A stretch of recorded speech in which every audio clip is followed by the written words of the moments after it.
아까 전에 첫 시간에 뭐 써져 있었잖아요. 여기 있는 토합계수 여기 있죠, 여기 시그마 H. 우선 토합이 무엇인가요? 토합이란 선생님, 토합 뭔가요? 흙이 수평으로 받는 힘을 토합이라고 해요. 수평으로. 수직이 아닙니다. 수평이에요. 그러니까 시그마 H예요. 옆에 선생님 되게 좋아하시네. 이따 물어볼 겁니다. 흙에 한 요소에 작용되는 힘이 만약에 이 부분에 대한 요소가 있어요. 여기 보시면 토합 있죠, 여기. 여기 토합 있어요. 아, 좀 아쉽네요. 실은 판서가 있을 줄 알고 저는 판서를 열심히 해가지고 오늘 강의를 하려고 했거든요. 네, 이거 판서가 안 되네요. 제 능력이 10분의 1로 떨어졌어요. 저는 판서를 해야 힘이 나는 사람인데.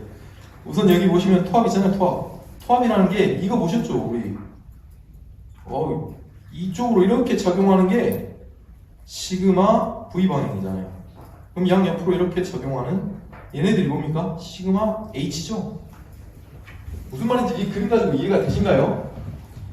지중해 있는 응력의 한 요소에 힘을 받는다 그러면 상부에서 이렇게 직접적으로 떨어지는 힘을 우리는 시그마 V라고 하고 양옆에서 이렇게 받아주는 힘이 시그마 H죠. 그러면 쉽게 말하면 시그마 V가 1일 경우에는 시그마 H는 어떨까요? 양쪽에서 받아주기 때문에 0.5씩 나눠서 받아서 1인 겁니다. 그러다 보니까 시그마 H는 시그마 V 곱하기 K, K가 토합 계수인데 토합 계수를 K 소문자로 쓰는 이유가 토합 계수가 3개예요. 무엇이냐? 정지 토합 계수, 주동 토합 계수, 수동 토합 계수. 얘네들이 각각 다르기 때문에 토합 계수인 K를 저기다 곱해주는 거예요. 저걸 바로 토합이라고 합니다. 자, 보시죠. 그러면 공식에 보면 사제토에 있는 K제로의 공식이 1-sin파이예요. 1-sin파이. 굉장히 공식이 단순합니다. 그러면 이 두 번째 선생님 질문한다 그랬죠. 일반적인 파이 값을 30으로 추정을 합시다. 우리가 풍화토의 파이 값이 보통 30 정도 되잖아요. 그러면 여기에다가 30을 넣고 계산을 했을 때 이 값이 얼마인가요? 1-sin파이 몇입니까? 너무 어려운가요? 암산해드릴게요. 0.5입니다. 2분의 1. 그러면 이 공식 한번 봅시다. 0.5. 그러면 이건 얼마인가요? 가능하시죠, 계산? 몇입니까? 이거는 1.5잖아요. 0.5, 1.5. 그쵸? 그럼 여기 3분의 1. 와, 그 단계까지, 그 다음 단계까지 뛰어넘어서 계산을 하셨어, 누군가가. 그럼 이건 반대로 얼마입니까? 3이죠. 3, 3분의 1, 2분의 1. 그러면 크기가 정해졌네요. 누가 제일 큽니까? 얘죠? 주동토합. 주동토합은 3이에요, 3. 얘는 3분의 1. 그러면 배면에 있는 우리가 자립식 흙막이 보면 흙막이의 높이가 2m 정도 됐을 때 근입장을 1m 가져가면 2m에 발생되는 배면의 주동토합이 이 근입장에 있는 것보다 훨씬 못하다 이거예요. 근입장에 있는 수동토합이 10배만큼 커요. 그러면 수동토합은 바로 발휘되느냐? 또 그렇지도 않습니다. 아까 전에 말씀드렸던 이 수동토합이 발휘되기 위한 조건이 있단 말이죠. 어떤 조건이냐면 토립자, 물, 공기, 흙의 상상 조건에서 뒤에서 이렇게 주동토합이 밀었다 칩시다. 그럼 바로 수동토합이 하면서 견디는 게 아니라 토합에 있는 공기가 먼저 빠진 후에 그 다음에 어느 정도 변이가 생겼을 때 이 수동토합이 발휘되는 거예요. 이해되시죠? 이 상태가 어떤 상태냐? 벽체의 변이가 허용 기준을 초과되는 상태. 그 정도 상태라고 추정이 가능해요. 자, 계략적인 제가 토합에 대한 걸 설명을 드렸는데 여기 보시면 랭킹 토합과 쿨롱 토합 돼 있어요. 솔직히 이런 것들 판서하면서 설명하면 되게 편하고 빠르게 하는데 제가 대충 여기다가 성 이렇게 그려볼게요. 판서가 안 되니까 옹벽이 있다 칩시다. 여기서 이런 식으로 삼각토합이 삼각형 맞나요 이거? 좀 이상한데 삼각형이라고 봅시다. 이렇게 삼각토합을 발생시켜서 검토하는 게 그게 랭킹 토합이에요. 랭킹 토합. 그리고 랭킹 토합은 이렇게 되어 있어요. 아까 전에 탄젠트 45도 플러스 2분의 파이각이 있는데 여기에 45도 플러스 2분의 파이각 많이 보셨죠? 뭡니까? 예, 이 선. 얘는 주동 파괴각이에요. 그럼 어스앵커나 소일 레일링 어디다 설계하나요? 세 번째 선생님 어디다 설계합니까? 파괴각 바깥면으로. 왜? 왜 그렇게 합니까? 왜냐면 랭킹이 제한한 이 주동 파괴각 이 바깥면 이 바깥면은 소속 영역입니다. 소속 영역은 무조건 붕괴되도록 되어 있어요. 그러니까 내일 붕괴될지 우리가 다 죽고 나서 붕괴될지 모르겠어. 근데 이 부분은 벌써 교란됐고 붕괴가 됐다는 가정하. 그러니까 여기 있는 소속 영역 아래에 있는 영역만 안정하다라는 이론이 랭킹 토합의 주요 이론이에요. 보면 토합이 삼각 토합이죠. 근데 아까 전에 우리 마이더스의 슈프로님 교육했을 때 토합 모양 보셨나요? 이렇게 표현했잖아요. 왜 위였습니까? 그 토합을 보고서 토합이라고 이해가 되나요? 잘 이해가 안 되죠. 그러니까 배우는 거예요. 아칭 이펙트. 지보제가 이렇게 대져 있잖아요. 지보제가 있는 면에 모든 하중이 가해집니다. 그러면서 이 지보제가 있는 면을 중점적으로 해가지고 토합이 재분배가 일어나요. 이렇게. 그러니까 흑막의 가시설은 삼각토합으로 검토를 못해요. 강성옹벽은 삼각토합으로 검토를 할 수 있는데 흑막이는 지보제 때문에 토합이 이렇게 휜단 말이죠. 그처럼 절대 수비산이 안 됩니다. 이게 랭킹 토합의 주요 이론이에요.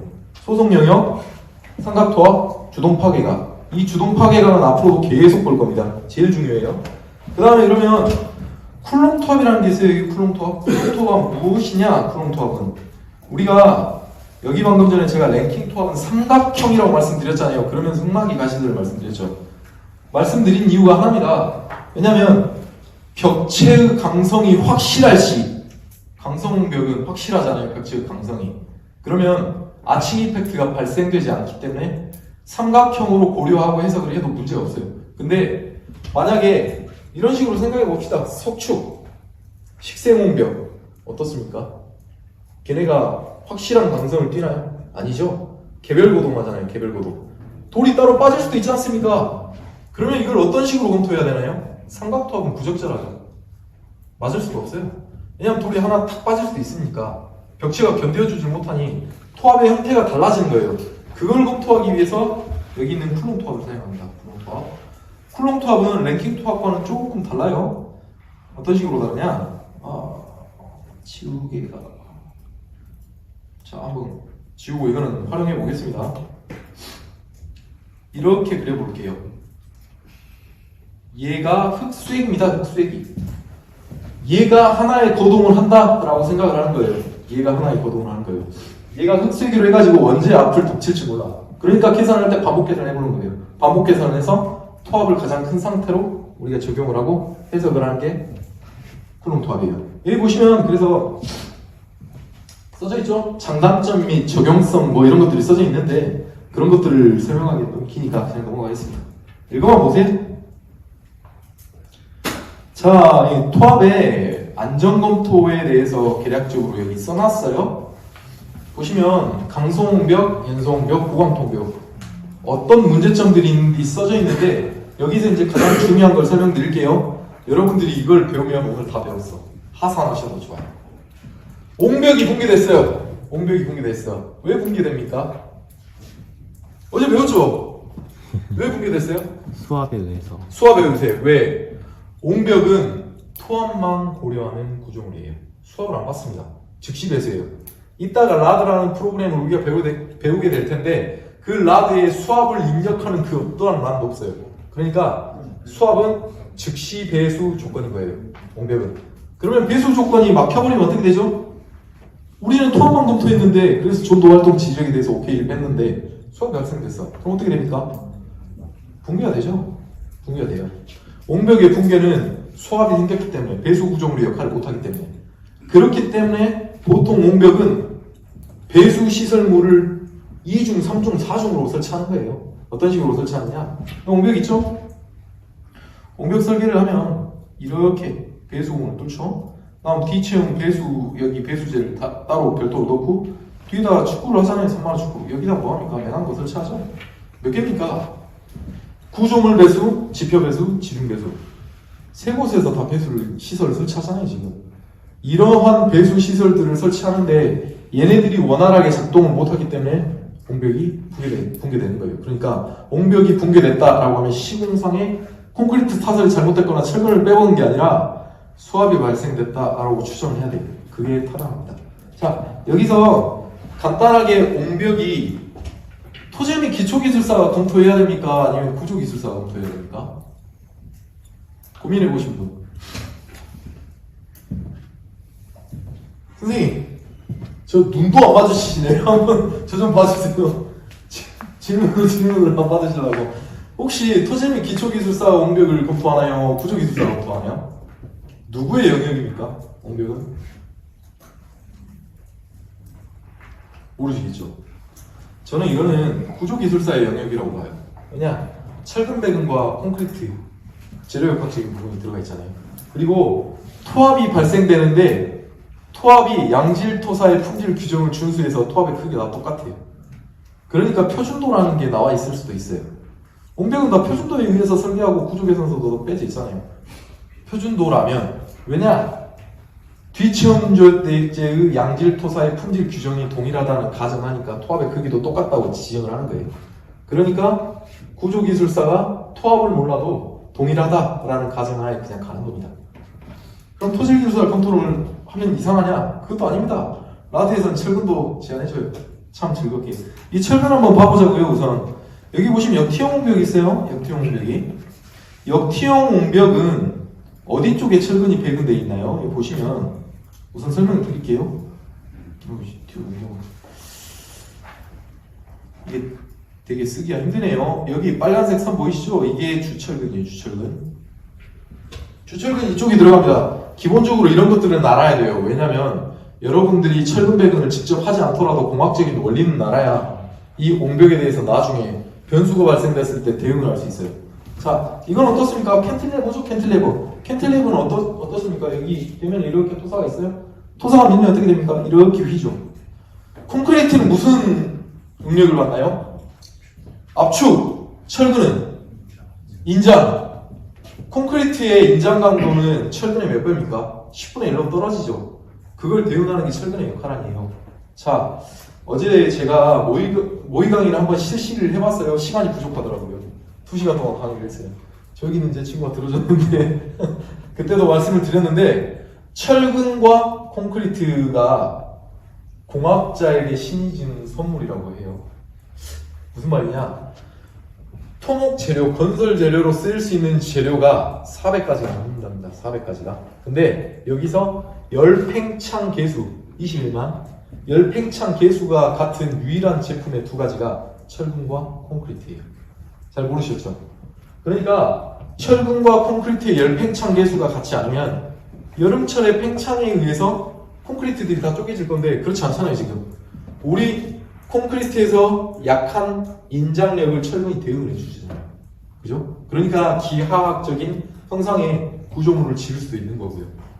신이 너무 감사하죠? 그 신이 없었으면 저기 밥 먹고 못 살 거예요. 지금 다 여기 없을지도 몰라요. 그리고 결정적으로 철근은 강산성인데 콘크리트는 강한 알칼리성이에요. 그러면 이렇게 콘크리트를 철근을 넣고 나서 콘크리트를 부어가지고 속에 묻히면 어떤 현상이 일어나느냐? 철근에 부동태 피막이라는 피막이 형성됩니다. 0.3mm짜리 피막이 형성되는데 그래서 부식되지 않습니다. 나중에 시간이 지나면서 중성화가 진행되면 이렇게 균열을 타고 나서 철근 부식이 속에서 일어나는 거예요. 그 전까지는 부동태 피막이 막아주는 거예요. 어찌됐건 이런 원리로 인해서 철근 콘크리트 공학이 가능한 건데요. 여기 보시면 캔틸레버가 이렇게 넘어지는 곳에 인장이 발생되는 곳이잖아요. 이렇게 넘어지면 인장 측에다 철근을 배분을 하는 겁니다. 이렇게. 왜? 캔틸레버가 원리니까. 그러면 옆에 있는 부벽식 옹벽 보자고요. 부벽식 옹벽은 살짝 다릅니다. 주철근의 방향이 점입니다. 바로예요. 왜냐면 이게 부정정 슬라브 구조물이라고 있잖아요. 우리 이런 것들 많이 배웠죠. 이거 힌지가 형성돼가지고 이렇게 교량 설계할 때 부벽식이 힌지가 형성되기 때문에 주철근의 방향이 세로가 아니라 가로측으로. 그러면 어떤 옹벽이 압도적으로 좋으냐? 당연히 부벽식 옹벽이죠. 대형 댐들의 물막이 공사들 봐보시면 부벽의 거리가 가까우면 이 삼각형의 거리를 여기다 하나 더 두잖아요? 그럼 배면에 있는 토사를 압도적으로 방어할 수 있어요. 엄청나게 좋죠. 안정층에서는 부벽식 옹벽이 훨씬 좋은데 부벽식 옹벽 일반적으로 설계 안 하죠. 어렵습니다. 설계도 어렵고 표준도를 벗어나면 구조 계산이 힘들어요. 우리는 안 할 겁니다. 부벽식 옹벽은. 그래도 개념은 알아야죠. 넘어가 보겠습니다. 자, 여러분들 나 따라해보세요. 전활지원. 여러분들 기술사 나중에 따시면 무조건 외워야 돼. 미리 알려주는 거예요. 전활지원. 이게 무엇이냐? 여기입니다. 전활지원. 이 네 가지는요, 막이 구조물로 형성되어 있으면 다 이걸 검토하도록 되어 있어요. KDS 규정은 다 이걸로 되어 있습니다. 전도 활동 지지력 3개는 프로그래밍이 제안을 해주고, 원호 활동은 비탈린 안전 검토할 때 그리들이 이렇게 네모나게 생겨가지고 원호 활동 파괴 검토하잖아요. 그겁니다, 그거. 그래서 전도 활동, 지력, 원호 활동 이 네 가지를 다 검토하도록 되어 있어요. 자, 흑막이 설계를 주력으로 하시는 분 아무도 안 하신가요? 손. 호연아, 손 안 들어 안 되지. 레커에 키커블록 들어가잖아요. 키커블록 뭐 검토합니까? 키커블록 전도 활동 지력 검토하도록 되어 있잖아요. 심지어 키커블록마저도 그렇게 검토를 합니다. 그러니까 이 검토는 KDS 규정상 반드시 필요하다. 나중에 구조 계산서를 가지고 왔는데 이것들이 빠졌다 그러면 의심해 보셔야 돼요. 자, 넘어가겠습니다. 그냥 여기까지 할게요.